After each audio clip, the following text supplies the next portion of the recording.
എവിടെന്നാ വിളിക്കുന്നേ? ബിജെപിയുടെ ഓഫീസിൽ നിന്നാണ് വിളിക്കുന്നത്. സുലോചന എന്നാണോ ചേച്ചിയുടെ പേര്? ആ പറയൂ.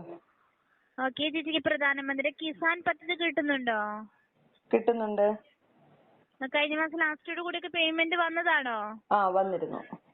ഓക്കെ ചേച്ചി, നമ്മളിപ്പോ ഇലക്ഷന്റെ ഭാഗമായിട്ട് വിളിക്കുന്നതാണ് കേട്ടാ. ആ ചേച്ചിക്ക് ഇപ്പൊ ബിജെപി ഭരണത്തോടൊക്കെ താല്പര്യമുള്ള വ്യക്തിയാണോ?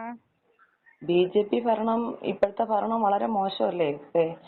മക്കൾക്കൊന്നും ജോലിയൊന്നുമില്ല, യുവജനങ്ങൾക്കൊന്നും ജോലി കൊടുക്കുന്നില്ല. ഉള്ള പൊതുമേഖല കംപ്ലീറ്റ് അദാനിക്കും അംബാനിക്കും കൊടുത്തുകൊണ്ടിരിക്കുകയല്ലേ. ഏതെങ്കിലും ഒരു പൊതുമേഖലയിൽ ജോലി കൊടുക്കാൻ പറ്റുന്നുണ്ടോ? പെട്രോളിന്റെയും ഗ്യാസിന്റെയും ഒക്കെ വില കൂടിക്കൊണ്ടിരിക്കും. ഇപ്പൊ ഇലക്ഷൻ പ്രമാണിച്ച് വില കുറച്ച്. ഇനി നിങ്ങൾ ഇലക്ഷൻ കഴിയുമ്പോൾ ഉടനെ വില കൂട്ടും. 50 രൂപയ്ക്ക് പെട്രോൾ തരാന്ന് പറഞ്ഞാണ്, ഇപ്പൊ 110 രൂപ അടുപ്പിച്ചായി. ഇതിലൊന്നും പറയാനില്ലേ? അതൊന്നും നിങ്ങൾ എന്തായാലും ഇലക്ഷൻ പ്രമാണിച്ച് വിളിച്ചതല്ലേ, ഒരു മറുപടിയും കൂടെ പറയും. ആളുകൾക്ക് കട്ട് ചെയ്തിട്ട് പോവല്ലേ, കട്ട് ചെയ്തിട്ട് പോവല്ലേ. നമ്മൾ ചോദിക്കുന്നതിനും കൂടെ എവിടെന്നെങ്കിലും ഒരു ഉത്തരം കിട്ടിയായിരുന്നു. കട്ടിയിട്ട് എന്തെങ്കിലും പോവില്ലേ ചേച്ചി? നമ്മൾ മുമ്പത്തെ ഭരണമാണെങ്കിൽ ഇങ്ങനെയൊന്നും വന്നിട്ടില്ലാന്ന് ചേച്ചിക്ക് നല്ല ഉറപ്പുണ്ടാ? എല്ലാ കാര്യത്തിലും ചേച്ചി കറക്റ്റായിട്ട് ജോലിയും കാര്യങ്ങളൊക്കെ കിട്ടിയിട്ടുണ്ടെന്ന് ചേച്ചിക്ക് ഉറപ്പ് പറയാൻ പറ്റുമോ? ഇത്രയും ഭീകരമായിട്ട് ജോലി ഇല്ലാത്തൊരവസ്ഥയില്ല. 10 ലക്ഷം തൊഴിൽ ഒഴിഞ്ഞു കിടന്നിട്ട് പൊതുമേഖലയില് 10 ലക്ഷം ഒഴിഞ്ഞു കിടന്ന തൊഴില് റദ്ദാക്കപ്പെട്ടു എന്നുള്ളത് മോക്കറിയോ? അങ്ങനെ ഒഴിവാക്കപ്പെട്ടു. ഇന്ത്യൻ റെയിൽവേയിൽ ലക്ഷക്കണക്കിന് തൊഴിൽ ഒഴിഞ്ഞു കിടപ്പുണ്ട്. അവിടെ എവിടെയെങ്കിലും നിയമനം കൊടുക്കുന്നുണ്ടോ? നമ്മുടെ പൊതുമേഖലകളെല്ലാം ഇങ്ങനെ ഓരോരുത്തർക്ക് വിറ്റുകൊണ്ടിരിക്കുകയല്ലേ. പൊതുമേഖലയിൽ ജോലി കൊടുത്തില്ലെങ്കിൽ പിന്നെ എവിടെയാണ് സർക്കാരിന് ജോലി കൊടുക്കാൻ പറ്റുന്നത്? ഇപ്പൊ വന്നപ്പം പറഞ്ഞ് കള്ളപ്പണം വെളുപ്പിച്ചിട്ട് 15 ലക്ഷം ഓരോരുത്തരുടെ അക്കൗണ്ടിൽ ഇടുവെന്ന്. ആർക്കെങ്കിലും നിങ്ങളുടെ വീട്ടിൽ ആർക്കെങ്കിലും കിട്ടുമോ? അപ്പൊ ബിജെപിക്കാരുടെ വീട്ടിലെങ്കിലും കിട്ടിയെങ്കിൽ, ആർക്കെങ്കിലും കിട്ടിയെങ്കിൽ അത്രയും സമാധാനം. എവിടെയെങ്കിലും കിട്ടിയിട്ടുണ്ടോ?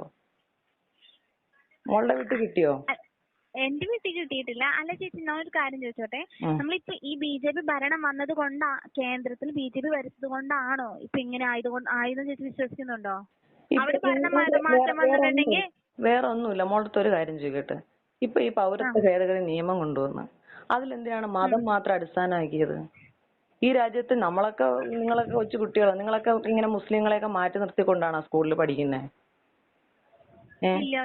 പക്ഷെ ഇപ്പൊ അങ്ങനെയല്ലല്ലോ. രാജ്യത്ത് ഭരണം പറയുന്നത് ഈ 3 അയൽ രാജ്യങ്ങൾ, പാകിസ്ഥാനെന്നും ബംഗ്ലാദേശെന്നും അഫ്ഗാനിസ്ഥാനെന്നുള്ള 3 രാജ്യങ്ങളിൽ നിന്നുള്ള മുസ്ലിങ്ങളെ മാത്രം എന്തിനു നിങ്ങൾ മാറ്റി നിർത്തണം?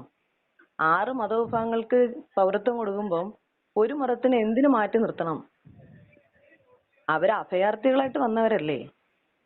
അവരുടെ രാജ്യത്ത് അവർക്ക് പ്രശ്നമായതുകൊണ്ട് ഈ രാജ്യത്ത് അഭയം തേടി വന്നവരാണ് അഭയാർത്ഥികൾ എന്നാണ് ഞാൻ മനസ്സിലാക്കുന്നത്. ആ അഭയം തേടി വന്നവരെ പുറത്താക്കുന്ന ഒരു പാരമ്പര്യം അത് ശരിയായ രീതിയായിട്ട് മോക്ക് തോന്നുന്നുണ്ടോ?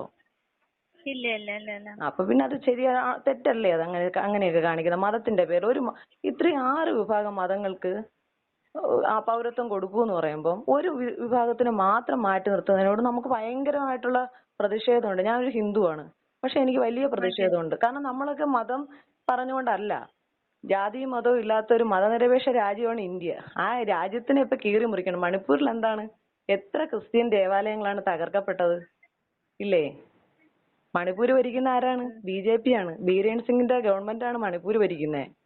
രാജ്യം ഭരിക്കുന്നത് നരേന്ദ്രമോദിയുടെ ഗവൺമെന്റ് ആണ്. ഈ 2 ഗവൺമെന്റ് ഭരിച്ചിട്ടും മണിപ്പൂരിലൊരു കലാപം ഉണ്ടായിട്ട് ഈ രാജ്യത്തിന്റെ ഗവൺമെന്റിനോ ആ സംസ്ഥാനത്തിന്റെ ഗവൺമെന്റിനോ ആ കലാപം നിയന്ത്രിക്കാൻ സാധിച്ചിട്ടുണ്ടോ? ഉണ്ടോ മോളെ? അപ്പൊ നമ്മൾ ഇലക്ഷന് വോട്ട് ചോദിക്കുമ്പോൾ നമ്മുടെ രാജ്യത്തിന്റെ അവസ്ഥ നമ്മളും കൂടി മനസ്സിലാക്കണം. നിങ്ങളെപ്പോലുള്ള ചെറിയ പിള്ളേരാണ് നമ്മളെ രാജ്യത്തിന് ഇങ്ങനെ മതത്തിന്റെ പേരിൽ കീറി മുറിക്കാൻ നോക്കുമ്പോഴേ നിങ്ങളൊക്കെ പ്രതികരിക്കണം. നിങ്ങളൊക്കെ നിങ്ങളുടെ രാഷ്ട്രീയ പാർട്ടിയിൽ നിന്നുകൊണ്ട് തന്നെ പ്രതികരിക്കണം. കേട്ടോ? ഓക്കെ.